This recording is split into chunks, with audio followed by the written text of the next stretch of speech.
Bienvenidos amigos y amigas a este episodio de Domingo a Domingo, donde ya estamos de vuelta en horario regular después de una poderosa tiempo de Semana Santa que tuvimos a bien disfrutar. Y hoy empezamos el primer domingo luego de la Pascua y hoy trabajamos un texto que se nos enmarca diciendo: bienaventurados los que no vieron y creyeron. ¿Qué tú crees de eso, Luis? Me parece súper espectacular el texto que tenemos hoy, no sin antes, ¿verdad? No quisiera continuar, sin antes darle las gracias a cada uno de ustedes que ha estado siguiéndonos, viendo nuestro podcast, compartiéndolo. Pero adicional a eso también, aquellos que han dicho, sí, quiero ser partícipe de Domingo a Domingo y han estado junto con Febo o junto con los dos en medio de las grabaciones, muchas gracias. Todo esto es por ustedes y para ustedes. Así que si les gusta mucho este contenido, denle like, denle share, denle subscribe y compártelo con un amigo. Compártelo con alguien que usted ama para que pueda aprender también con nosotros y juntos aprender más de Dios. Amén. ¿Qué te parece si vamos a la lectura? Me parece súper bien. Leemos en San Juan capítulo 20, versículos del 19 al 31. Cuando llegó la noche de aquel mismo día, el primero de la semana, estando las puertas cerradas en el lugar donde los discípulos estaban reunidos por miedo de los judíos, vino Jesús y puesto en medio les dijo: paz a vosotros. Y cuando les hubo dicho esto, les mostró las manos y el costado. Y los discípulos se regocijaron viendo al Señor. Entonces Jesús les dijo otra vez: paz a vosotros. Como me envió el Padre, así también yo os envío. Y habiendo dicho esto, sopló y les dijo: recibid el Espíritu Santo. A quienes remitiereis los pecados, les son remitidos. Y a quienes se los retuvieres, les son retenidos. Pero Tomás, uno de los 12, llamado Dídimo, no estaba con ellos cuando Jesús vino. Le dijeron: pues los otros discípulos al Señor hemos visto. Él les dijo: si no viere en sus manos la señal de los clavos, y metiera mi dedo en el lugar de los clavos, y metiera mi mano en su costado, no creeré. 8 días después estaban otra vez sus discípulos dentro y con ellos Tomás. Llegó Jesús, estando las puertas cerradas, y se puso en medio de ellos y les dijo: paz a vosotros. Luego dijo a Tomás: pon aquí tu dedo y mira mis manos, y acerca tu mano y métela en mi costado, y no seas incrédulo, sino creyente. Entonces Tomás respondió y le dijo: Señor mío y Dios mío. Jesús le dijo: porque me has visto, Tomás, creíste. Bienaventurados los que no vieron y creyeron. Hizo además Jesús muchas otras señales en presencia de sus discípulos, las cuales no estaban escritas en este libro. Pero estas se han escrito para que creáis que Jesús es el Cristo, el Hijo de Dios, y para que creyendo tengáis vida en su nombre. Palabra de Dios. Amén, Luis. Qué texto más bonito, ¿verdad? Texto muy bonito, de hecho. A mí me llama un montón la atención cuando comienza ahí el versículo 19.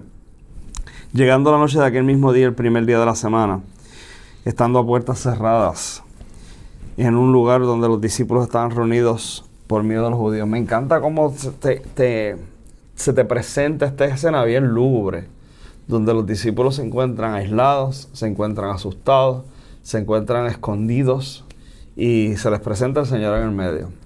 Y me parece que uno de los temas que a mi visión de este texto que más me llama la atención es ese paz.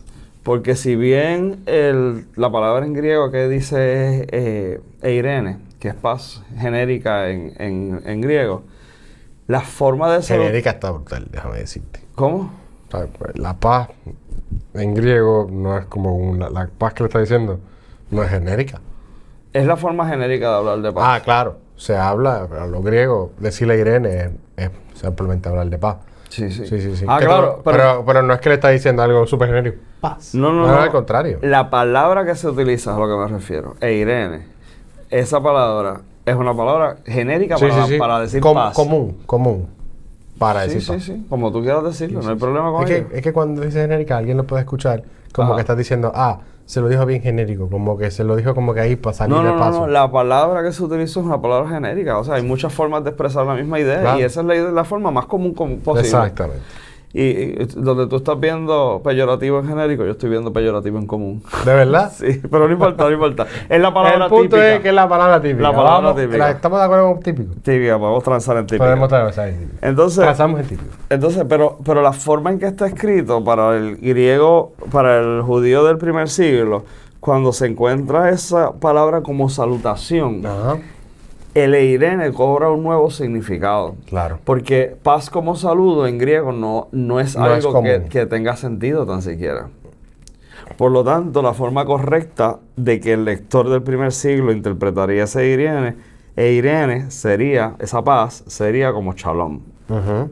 Y cuando entramos en la dimensión de que dijese ahí shalom, si mi teoría fuese correcta, Bueno, los judíos, al él decirle Eirene, porque se escribió en griego, pero los judíos, al entender la entrada de Jesús como paz, lo van a atar a su idea de su cosmovisión de vida, de su lenguaje, como shalom. bueno, desde Eso eso, hace completamente sentido que el que es judío pueda entender lo que Jesús le dice paz o eirene en griego, van a entender la paz como shalom porque la están entendiendo como un saludo. ¿Hace sentido lo que quiero decir? eso es lo que estoy tratando de decir. Por eso. Pues cuando lo vemos así contextualizado como salutación, definitivamente parece que está diciendo shalom.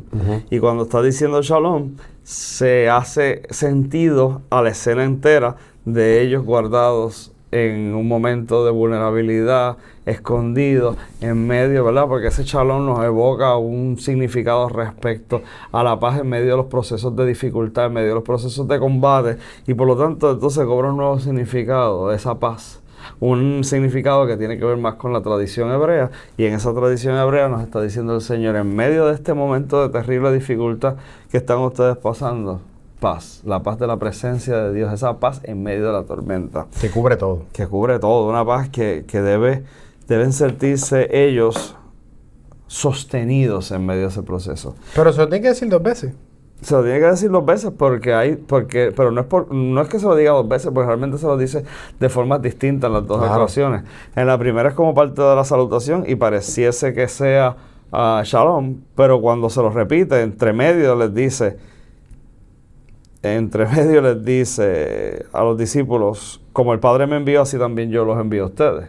Así que hay Así que una- la paz es para enviarlos. la segunda paz es para enviar. Claro, la segunda paz es para primera paz enviarlo. es para la situación que están Claro, la que teniendo. están viviendo, la crisis que están teniendo en ese momento. Les hace una referencia de la continuidad de lo que Dios Padre hizo con Jesucristo como enviado. Claro. Lo hace a todos los discípulos, que una vez se lo pasa a ellos, nos lo pasa incluso a nosotros. Ujú.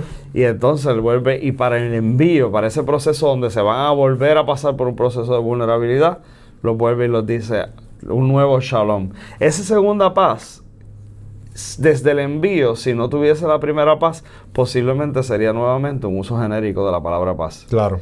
Estén en paz. Inclusive sería como que normal. Estén en paz. Ajá. Estén en paz. Sin embargo, lo que le está pidiendo implica mucho más. Exacto. Porque ellos están en una crisis y en medio de su crisis de miedo, Jesús le dice, tengan paz, esa paz que sobrepasa entendimiento, esa paz que cubre todas las áreas, y en medio de eso, esa paz que inclusive apacigua el miedo, que es lo que está pasando en este texto, y justamente después los envía y les vuelve a decir, tengan paz. Porque cuando a veces el Señor nos envía, igual que como estaba pasando con los discípulos, tienen miedo. Y tienen miedos reales porque tienen unas situaciones sociales que son críticas, que son arriesgadas. Porque al final ya ha tenido, a través de todo el Evangelio, hemos tenido sobre 4 ocasiones donde hemos visto donde ellos han tenido miedo a los judíos. Porque los han intentado matar, porque Jesús ha tenido que huir de ahí, porque inclusive vimos en el texto del ciego que decía explícitamente, todo aquel que fuera seguidor de Jesús era expulsado de la sinagoga. Y estos que eran expulsados de la sinagoga literalmente tenían miedo de eso, porque vamos, es algo complicado, es una crisis genuina que están viviendo ellos. Y Jesús llegar y decirles, tengan paz en esto que están teniendo, en esta situación que tienen. Y no solamente eso, sino que los invita a salir de donde están encerrados, porque ahora los envía a ellos. Como el Padre me envió, ahora los envío yo a ustedes. Los invita a salir de esa crisis para que ellos sigan llevando el mensaje. Eso es algo que amerita que le diga, tengan paz de nuevo. Definitivamente, definitivamente. Y entonces me parece bonita la transición cuando vemos en el verso ya 22, que no sé si te llama la atención, pero a mí me llama mucho la atención, porque esto se contextualiza en la resurrección en el primer día de la semana como si fuese un nuevo Génesis. Y luego, en el verso 19, vuelve a hacer el énfasis, que es el principio de la semana, el primer día de la semana, y en el versículo 22 les dice, y habiendo dicho esto, sopló y les dijo, recibid el Espíritu Santo, recibid la neuma. Y es bien interesante ver toda esa conexión, porque es como si fuese una simbología respecto a una nueva creación. ¿Qué tú piensas de eso? Claro, porque es que es esta misma continuidad que le está dando el texto y está dejándole saber al lector y al que va a leer a Juan, le está dejando saber, el mismo que me envió va a estar con ustedes. Y en medio de esto, desde el mismo que creó, que el neuma estaba en medio de la creación, que el neuma estaba en medio de cuando fue en Juan capítulo 1, y ahora el neuma está en el enviado, es esta idea de decir, ustedes no están solos. El neuma estará con ustedes. Tienen el neuma en ustedes. Y eso es lindo. Bueno, es más que lindo, pero definitivamente es poderoso y tiene algo de hermoso. Claro, porque es que tiene hasta algo romántico allí, vamos. Y digo romántico en el sentido de que decir, no es poca cosa, y como tú dices, es poderoso, no es poca cosa que te digan, el mismo Dios que creó donde estamos hoy, el mismo Dios que me envió a hacer todo lo que hizo y que ustedes fueron testigos de esto. Ahora les dice, yo voy a estar con ustedes. Van a tener eso mismo.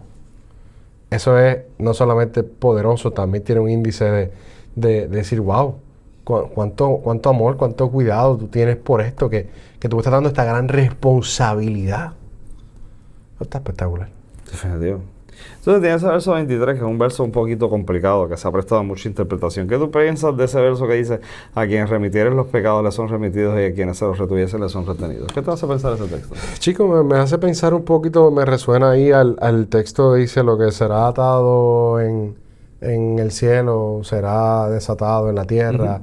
Y creo que va ligado a esa misma idea, ¿no? De oración y esa misma autoridad. ¿Cómo que de oración? Bueno, cuando está de oración, cuando estaban los discípulos orando, que les dice, ustedes cuando oren, pero lo que ustedes desaten aquí en la tierra será desatado en los cielos. Entonces, cuando Jesús le dice eso en el Evangelio, pues a mí me resuena un poquito eso, a esto. Bueno, no resuena un poquito, es realmente el mismo sentido. El mismo sentido, exacto. Es esa misma realidad de decir, bueno, así como yo he tenido la autoridad de esto y se la he otorgado a ustedes, le doy esta autoridad, no para que ellos sean los que perdonen los pecados literalmente, decir, tus pecados son perdonados, sino que literalmente ellos van a ser los que lleven esa voz de ese mensaje, que en nombre de Jesús ellos puedan ser perdonados.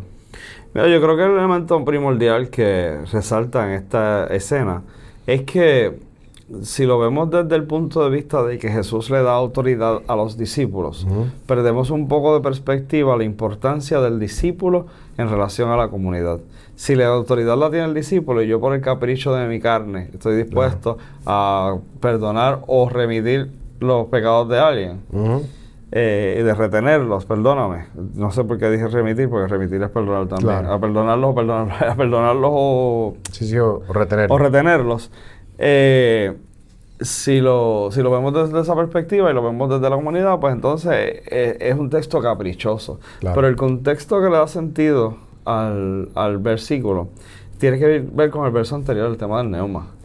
Les está dando una autoridad de remisión y de retención de pecados en relación a una guianza del Espíritu Santo. No es un asunto caprichoso de que... Sí, que yo decido qué hago con esto. Yo tengo autoridad. O sea, no se trata de que ellos la autoridad está en el neuma. No tengan según el texto, si uno lo ve de una forma delicada, uno se da cuenta de que ellos no tienen ninguna autoridad.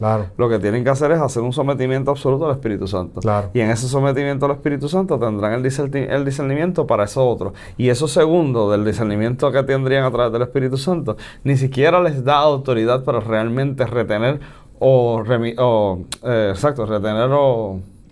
o perdonar, sino que es una autoridad compartida con los discípulos.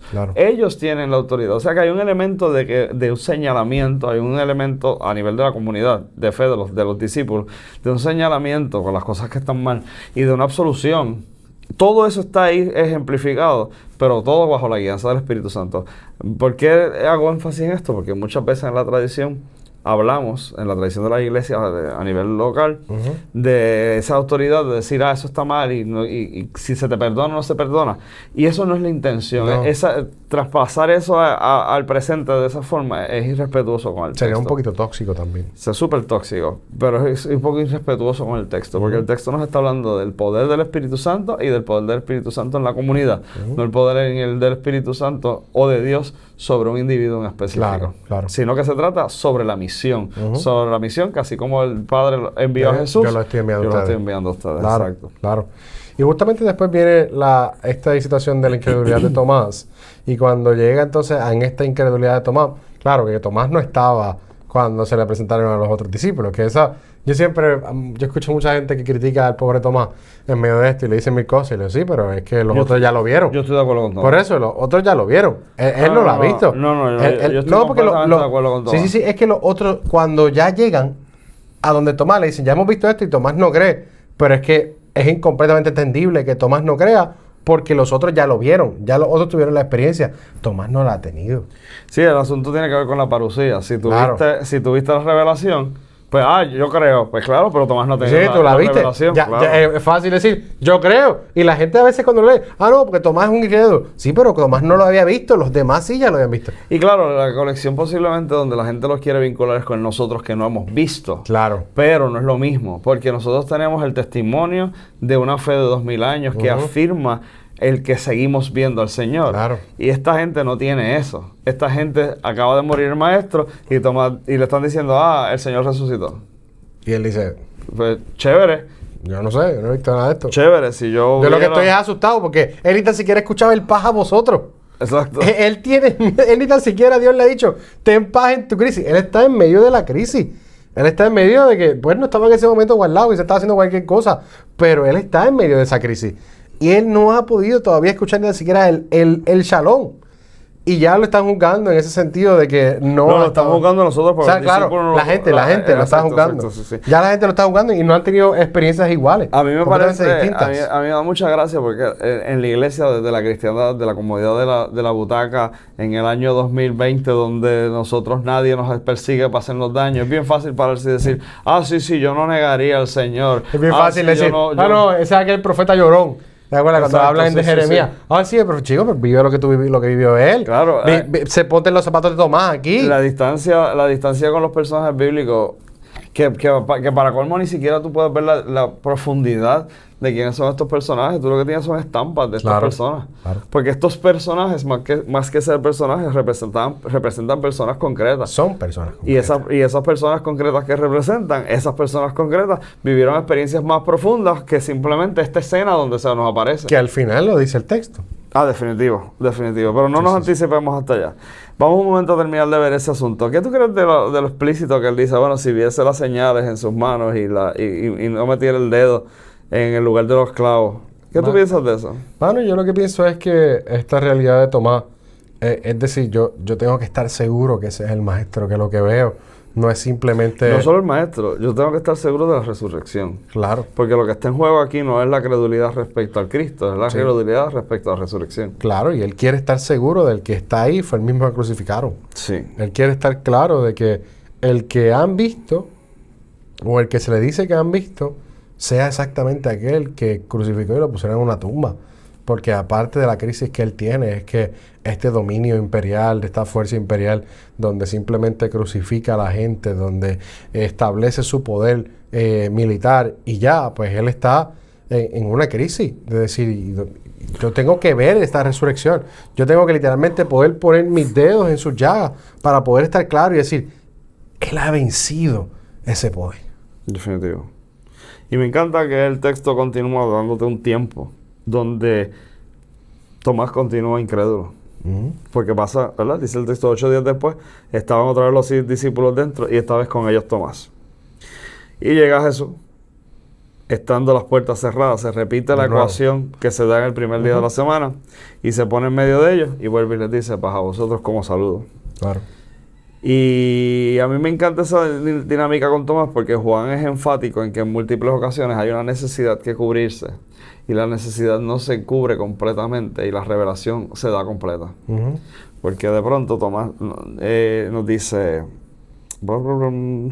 luego Jesús, estando a puerta cerrada, luego dijo a Tomás, Jesús, pon aquí tu dedo y mira mis manos y acerca tu mano y métela en mi costado y no seas incrédulo sino creyente. Y en ningún momento el texto nos dice que Tomás lo hizo. Obviamente lo está viendo. Claro. Pero obviamente... Lo está viendo, y Jesús, que no estaba ahí cuando él dijo, hasta que yo no metiera el dedo en sus llagas. Tú sabes, este tipo no ha escuchado lo que yo dije. Este es el pensamiento. Yo me imagino a Tomás pensando en esto. Él no estaba ahí cuando los discípulos me hablaron, yo no lo vi. Él no estaba por todo este canto. Ahora se me aparece y me dice exactamente lo que yo dije. Si yo no hago esto, no creyere. Brother, el tipo cae ahí adorando al Señor. Es una escena bien poderosa, porque es una escena bien poderosa. El Señor, algunas personas, yo he escuchado esto predicarse y decir que gente como que, el Señor los regañó.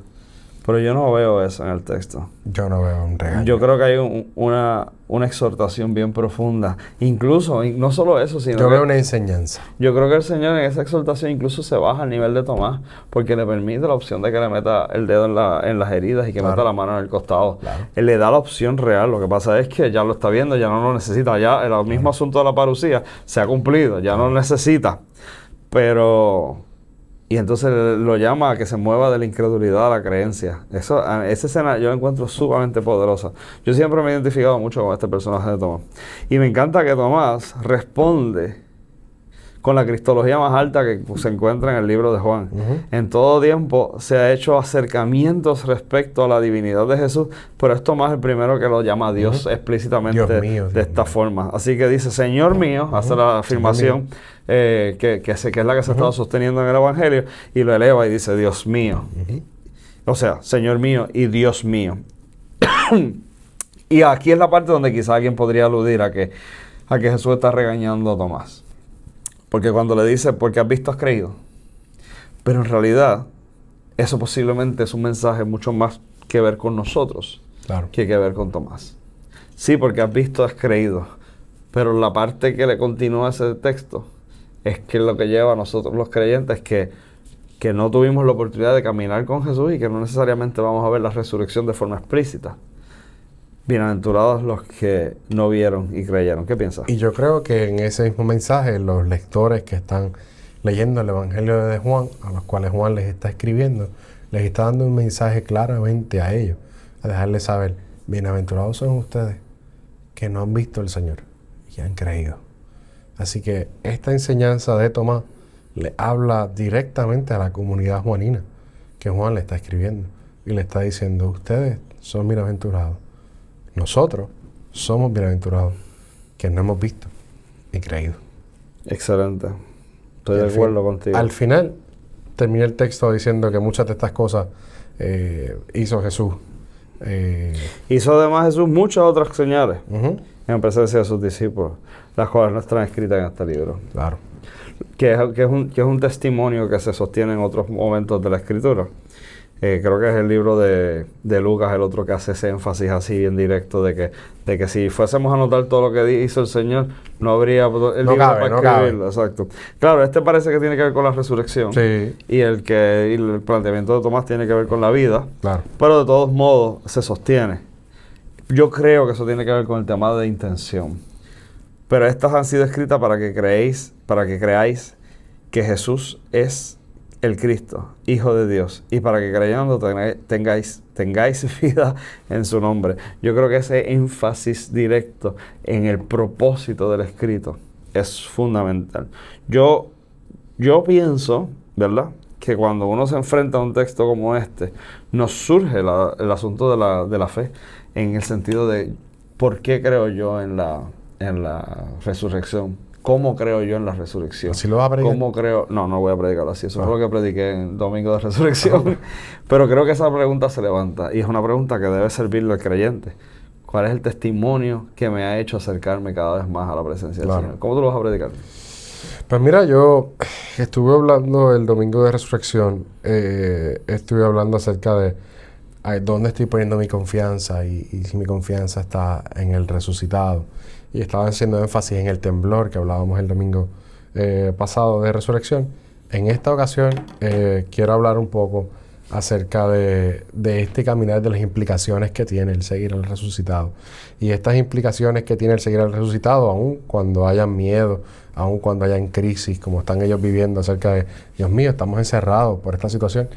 Y pues entonces, ¿cómo quiero exponerlo entonces a la iglesia? Es decir, ese paz a vosotros que le dice Jesús cuando llega, les da esa calma para ellos y ese envío y esa seguridad, ese neuma que les entrega para dejarles saber esa autoridad, para dejarles saber y decirle conjuntamente con Dios, decirle, yo estoy con ustedes en el proceso, ustedes no están solos. Y quiero enlazar esa idea con el envío que nos hace Dios a nosotros hoy, porque nosotros tenemos cada uno de nosotros una misión en la cual trabajar. Creo que este texto es vital para, ¿por qué no nos enrollamos las mangas y creyendo, aún no viendo, creer y comenzar a trabajar por el reino de Dios, teniendo paz y invitándonos a servir, salirnos de donde estamos, vamos, llevemos el mensaje. Me gusta mucho. Yo voy a predicar el texto afirmando, debo decir, si yo fuese a predicar, predicaría afirmando quién es Tomás. Porque yo siento que muchas veces el creyente le da esta culpa, el tener dudas. Y la Escritura nos da testimonio en los Salmos, nos da testimonio en Job, nos da testimonio en los profetas. Constantemente hay testimonio de que la duda el Señor la atiende. No la rechaza, no la castiga, no es algo que le ofende, es algo que atiende. Y si en cualquiera de los otros ejemplos hay más variabilidad, en este ejemplo no hay variabilidad. El Señor atiende la duda de Tomás y le dice, ¿tú quieres meter el dedo en las heridas? Aquí están las heridas. ¿Tú quieres meter la mano en el costado? Aquí está el costado. Y que nos tenemos que también reconocer, honrar esa parte de nuestra humanidad que a veces duda, porque ese acercarse a eso con honestidad nos ayuda a crecer en la fe. Creo que tú tienes una perspectiva más evangelística, claro, y yo tengo una perspectiva más eclesiástica en el sentido de... Más pastoral, en el sentido de que, bueno, lo que pasa es que lo estoy viendo dentro del individuo como parte de la iglesia. Claro. Cómo crecer la iglesia, no en números, sino en nuestra cercanía con la experiencia de la fe, pues aceptando esas vulnerabilidades. Y tú estás diciendo, vámonos afuera por la fe. Y yo estoy diciendo que las dos cosas son válidas. No son excluyentes. No son contrarias. Claro, no son excluyentes, todo lo contrario, son complementarias. Yo estoy diciendo, vamos a afrontar, mirar de frente esa sombra que se encuentra en nuestras incredulidades, aceptarlas, integrarlas y ver cómo crecemos por encima de ellas, claro, y nos acercamos más a una fe más sana. Bello. Amados, esto ha sido su episodio domingo a domingo para este primer domingo después de Resurrección. Mi nombre es Samuel Fuego, Iglesia Metodista Bella Fontana. Luis Santiago, Iglesia Metodista La Transfiguración en Santurce. Y como les dijo el hermano Luis, recuerden, denle like, denle share, denle subscribe. Piensen en las personas que este contenido le podría ser útil y repártaselo. Y así nos ayuda a seguir divulgando un análisis de la Escritura que nos ayuda a todos a crecer. Dios les bendiga. Dios les bendiga.